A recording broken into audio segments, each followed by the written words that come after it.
Yo guys, what is going on? Welcome back to another video on the channel. Guys, hopefully you guys are all doing well. I appreciate all the support on the channel. I know we've been uploading a lot of different stuff recently.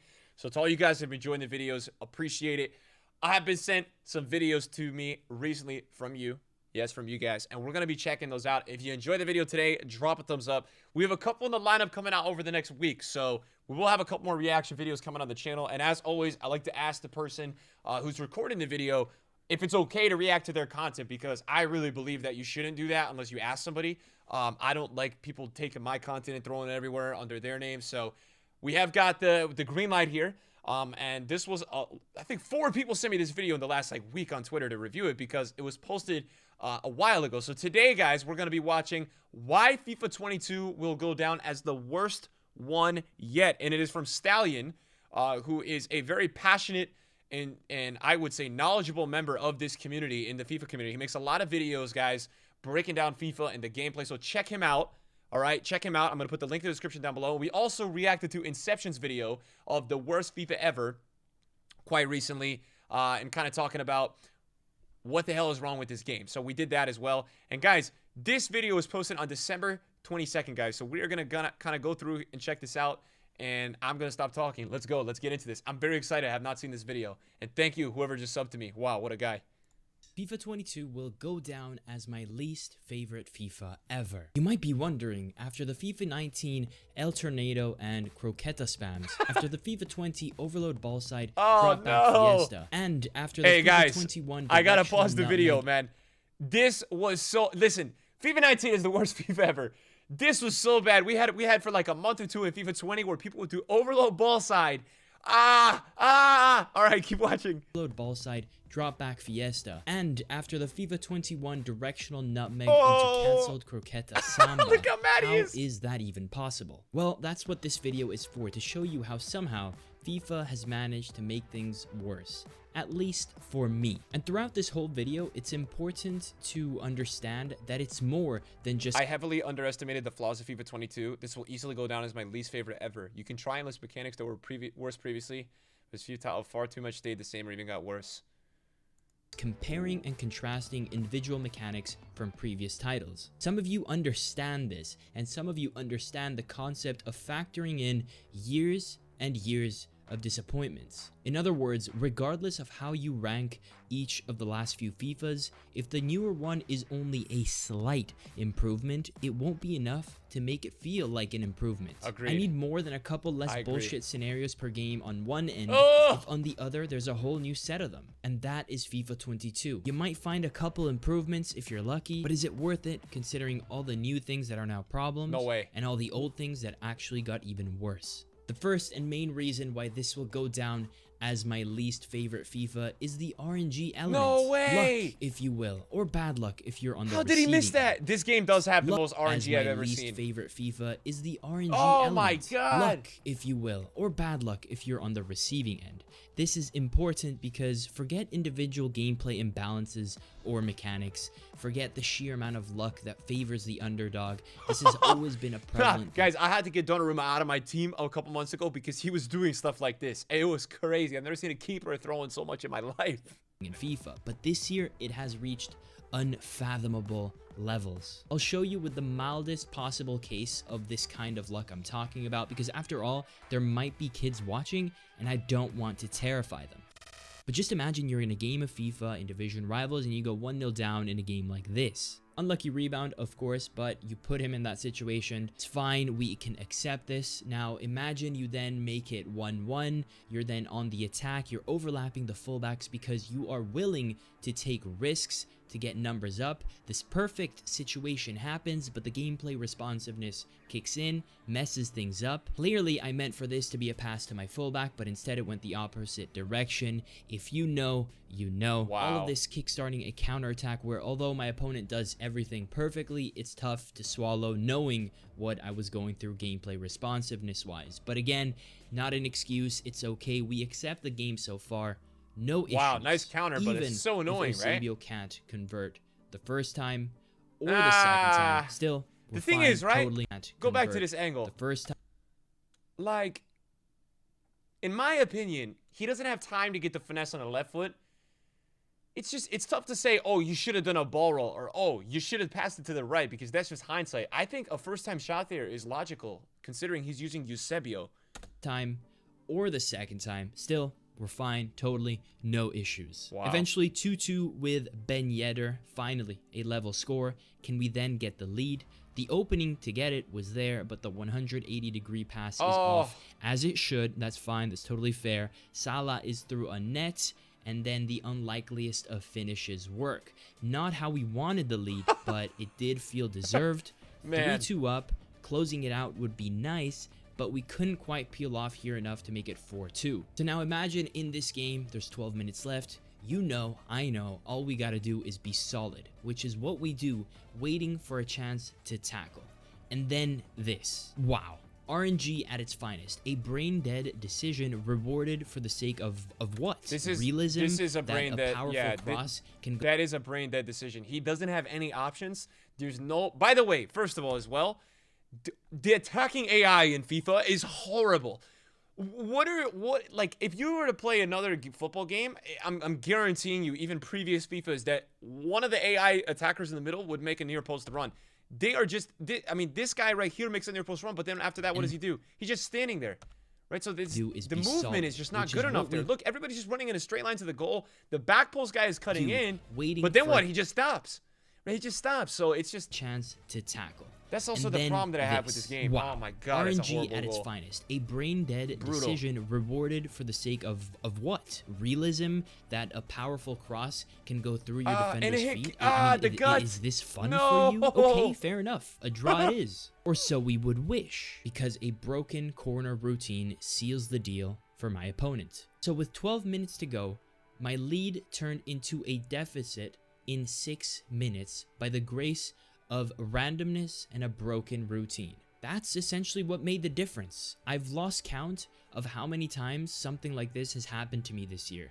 To call it common would be an understatement. You are then left there after the game perplexed as how both of you can make a bad decision, but only one of you will get a good outcome from it. The same way I'm okay with my open pass not working because it was a 180-degree pass, my opponent should clearly be okay with this driven pass never leading to a goal. Two different outcomes for the same bad decision. But if I'm going to be honest, I felt like my bad decision was a lot less bad. I agree. And he also kind of, yeah, I agree.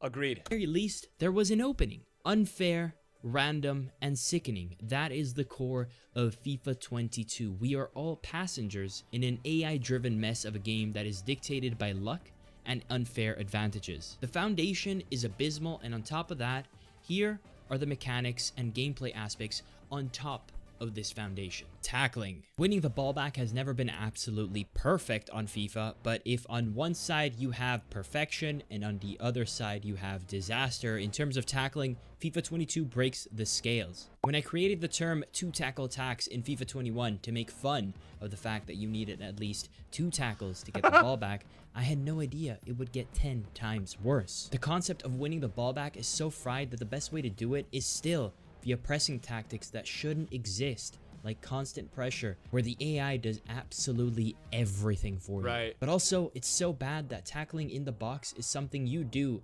knowing with tears in your face that the ball will stay there for the opponent to shoot, but pressuring from behind where the dribbler should be able to squeeze through. The thing that I don't understand, right, that EA can't do, how can EA make all this money and they can't just add an animation for the attacker? So the thing is, EA don't have to make a tackling system that is very good. What they need to be able to do is just make an animation every time the attacker gets tackled to run away from the ball. That's what Konami has done with eFootball.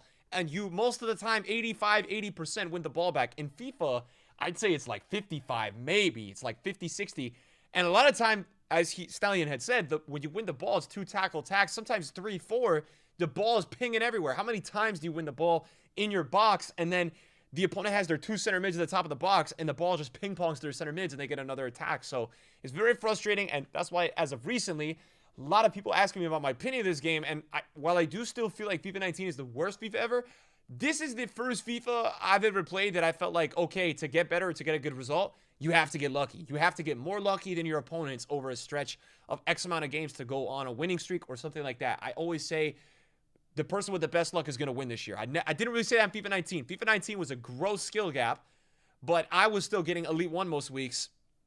And for me, this game, it's not about the finish. It's just about, you really do have to get lucky on this game between bounces, finishing, going in at consistent angles. It's a mess, as he says. Let's continue. Through will actually get you the ball back. Passing. I was told this was now fixed, but like I said before, a couple small improvements somewhere don't take away disasters elsewhere. Remember these examples in past FIFAs? Like here, where we know the blue cursor Gattuso is pressing X to do a ground pass. We can assume two passing options. It doesn't really matter which one, as it's still a pass upwards. We know that, but also the red cursor player knows that. And I've shown you this example before, but we all know what happens. Even though the red cursor reads it, the ball gets moved down in a way that allows the play to continue. While this happens less, it still happens in new ways, different ways, and it still just happens in general. Like right here, we all know this is where my opponent aimed. I moved there preemptively, knowing the trajectory it's just the game should have chosen, but the game corrected it to go where I was previously standing so that the play could continue. What about... I'm currently playing Pez. If he would have aimed that pass there, it would go right into the defender's leg or out of bounds. So it's disgusting to see that, yes, there is a lot of assistance in this game. About this bullshit thing where a pass straight into you leads to this realistic look at this bounce back. Great. Realism. Now, is it worth it knowing a bad pass or a good interception won't lead to you winning it back because realism Andy wants to never know what's gonna happen? This is a video game, man. Just like the person who intercepts it retain the ball. It wouldn't kill you for these examples to lead to the interceptor to keep the ball. Who cares about these animations and realism? Just let the interception happen. Let's also talk about the fact that FIFA 22 is such a slow game that people are pretty much using exclusively driven passes to play the game. It's kind of ridiculous when you think. Hallelujah. It's crazy. It's crazy how much you have to think. And EA, after this video, a month later, they patched driven passes. They made them less accurate. Think about it. When you think about people shooting cannons at each other and their teammates because you can't play without it. Shooting. Yeah, long shots aren't as bad as they were pre-patches, but I still need to understand what people love so much about finishing from close range being so hard because keepers are insane. I enjoy keepers having a bigger role. Is FIFA 22 for I like giving away 1v1s knowing I can get away with it on one end, while on the other end, I can do a corner glitch for the easy goal. Mind-blowing how people love that, but also loved the long shots being OP as hell from range. Everything feels so backwards. But without going too far down the rabbit hole, while some of the more notorious mechanics may now be gone, they've clearly been replaced by the most random foundation we have ever seen. Sprinkle on top the fact that many of the usual core issues are either the same or just present themselves in new ways, and there's no way this isn't my least favorite FIFA of all time. Just because you score more football goals doesn't hide the pain that is knowing how small the skill gap really is and how random each game can really be. If the game modes were as sweaty as last year with 30 games of champs, it would be a lot more obvious. Anyways, hope you guys enjoyed, and I'll catch you in the next. I think it's a good video. Here's what I can say, right? I think last year and this year's game just equally have been horrendous, and I could see and understand if someone thought that last year or this year was the worst FIFA ever. I think that this is the first FIFA, probably similar to last year too, where I felt like we started getting to this outcome of luck. Right now in FIFA, we've always had like this person got more lucky, or he's getting the bounces, or he's getting the momentum and the DDA and all this and all that, right? But these last 2 years, 21 and 22, I've really started to feel like you're playing against people and it feels like it's a coin flip. And even as bad as, like, for me, I hate FIFA 19 a lot. FIFA 19, FIFA 20, FIFA 18, FIFA 17, all these FIFAs previously, I felt like had a very high tier of skill gap relative to what we've got going on, you know, the last 2 years. And I think the main thing kind of going on with it, right, is that the finishing in the box just isn't as good as it needs to be right now, combined with the tackling system somehow just getting worse. Somehow tackling is just worse every year, and I don't really understand how that's happening. And I think Stallion mentioned a really good point in this video as well. I can't believe this year how you do have to, if you want to play fast in the final, like going forward, you can't just use a normal pass. You have to use a driven pass the whole way up the pitch, which is like mental to me. And then EA go ahead and patch it. Now, talking about his point about long shots, I actually think long shots are okay. Long shots bring a thrill in FIFA. But I think his point is really valid because how can some angles of long shots be more efficient than getting into the box, breaking your opponent down, all for their keeper to just freaking save them? It's a joke, man, right? So that part about it for me is a joke. I think this is a really good video. I'm surprised that I really haven't seen this one yet. I think it's the first time in my recollection I can remember watching this. So it was a good watch. I think a lot of the points being made are accurate. And I think these videos are good because they're like educational and they just point out like real points. They're not all that emotional and they're not really like, this is terrible, EA suck. And I do enjoy watching these. When I watched Inception's rant the other day, I could admit it to myself, right? I hate EA. So I get a little too emotional when I make rant videos and stuff because I get away from the topic of being objective and I start going at EA because I can't handle them, man. I can't stand how much money they make. And it's not about anyone supporting them or not supporting them. It's the fact that with how well they do, they don't change anything because they know they're comfortable. And I hate that. I don't like that about EA. So I think this is a great video. Really enjoyed this one. I'll put the link in the description down below. And shout out to Stallion. He's actually working on goals now, as we mentioned, guys, which is a new game coming out in a couple of years. So supporting that and hoping for the best for the future. All right, boys. Have a good one. Peace.